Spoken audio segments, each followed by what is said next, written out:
Alright guys, I see something missing here. It's the end of an era. I'm Chicks with Tricks. Welcome to my channel and join me as I video everything that I am passionate about. From reptiles to jet skis, drifting, and basically anything in between. Alright, you can see this thing's back together. I haven't ridden it, don't know if it rides straight or anything, but the new cable's back in. You can see. Moving here. Moving there. Yay! Okay. So now, we're going to put this sexy thing in that sexy thing. Bloop.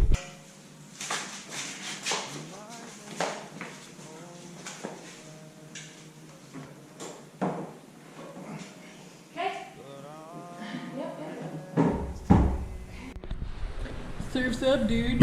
So we've got the regular, I guess, flat water stance here, and I'm going to try to make them more surf style and see how that feels.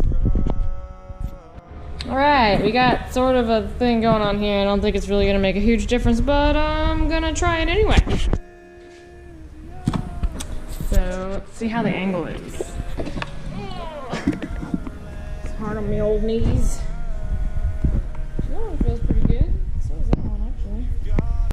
Okay, doesn't look like a whole lot of change, but I'll try to ride and see what I think. We'll take a look at this. Look how far this has got. It's got carbs and everything. And marbles, apparently. Oh, that's creepy. Yeah. Whoa. Alright, I have to tell everyone what has happened. What's... Oh no! Okay, I thought it was locked. Alright guys. You see something missing here. It's the end of an era. We no longer have a superjet. We just have two aftermarket skis and, well, thunder. So, stay tuned.